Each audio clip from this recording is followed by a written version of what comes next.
একটা লোকের নামে 12টা কেস, তার মধ্যে 3টে মার্ডার কেস। এবং এর আগেও কিভাবে আমরা শুনেছি কোথাও খাপ পঞ্চায়েত হয়, এখানে তৃণমূল পঞ্চায়েত, সরাসরি টিএমসির নেতা এবং গুন্ডা মস্তান, পশ্চিমবঙ্গকে মুসলিম রাষ্ট্র হিসেবে ঘোষণা করা হামিদুর রহমানের সবচেয়ে বড় হাতিয়ার। আমি মুখ্য সচিবকে লিখব কোচবিহারের অপরাজিতার ঘটনা এবং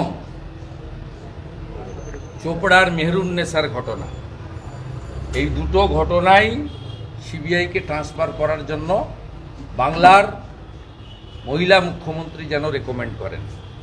আমি মুখ্য সচিবকে লিখব, যদি গ্রহণ না করেন এই মামলা দুটো ট্রান্সফার করার জন্য যে আইনের আশ্রয় নিতে হয়, প্রয়োজন হলে তাই নেব। সুন্দর কোচবিহার, তারপরে চৌপড়া, পরপর একের পর এক ঘটনা, অন্যদিকে গণপিটুনি, এরকম বহু ঘটনাই পশ্চিমবাংলায় ঘটেছে বা ঘটছে। এগুলো কোনো কারণে সামনে এসে গেছে। আপনার একই ঘটনা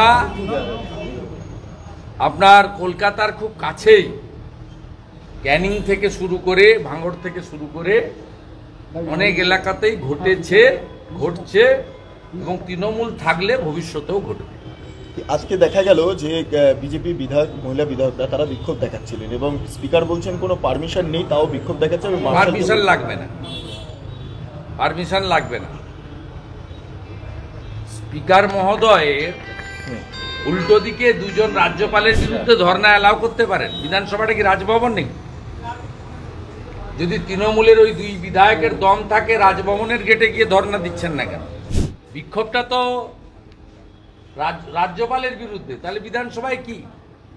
আর বিধানসভাটা কি তৃণমূল কংগ্রেসের অফিস, না মাননীয় অধ্যক্ষের ওটা পার্সোনাল প্রপার্টি? বিধানসভাটা হলো পশ্চিমবঙ্গে যারা ল মেকার তাদের জায়গা এবং গণতন্ত্রের একটি বৃহৎ পীঠস্থান। স্বাভাবিকভাবে এক যাত্রায় তো পৃথক ফল হতে পারে না। Without slogan, without obstructing any road, যদি পিসফুল ডেমনস্ট্রেশন ওদের দুজন দিতে পারে, আমাদেরও 4-5 জন মহিলা এমএলএ দিতে পারে। এটা কি চলবে? এটা কি অব্যাহত থাকবে? আমরা একটু পরে সিদ্ধান্ত নেব। কন্টিনিউ করার ইচ্ছা আছে এবং পশ্চিমবঙ্গ মহিলা কমিশন যারা ঘুমাচ্ছেন তাদের কাছেও দরবার করার প্ল্যানিং হচ্ছে এবং পার্টি নির্বাচিত জনপ্রতিনিধি সবাই বৃহত্তরভাবে নামার পরিকল্পনা আমরা নিচ্ছি। এর বাইরেও আমি মুখ্য সচিবকে লিখব দুটো মামলা সিবিআইকে হ্যান্ডওভার করে দিতে, কারণ পুলিশের এখানে কি রোল সবাই জানে।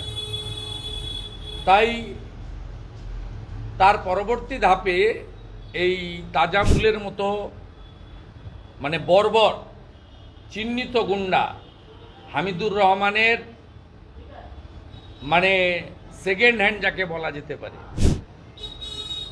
এই রকম যারা লুক্কায়িত শাহজাহান এখনো পশ্চিমবঙ্গে আছে, তাদের বিরুদ্ধে আমাদের সর্বাত্মক লড়াই চলবে।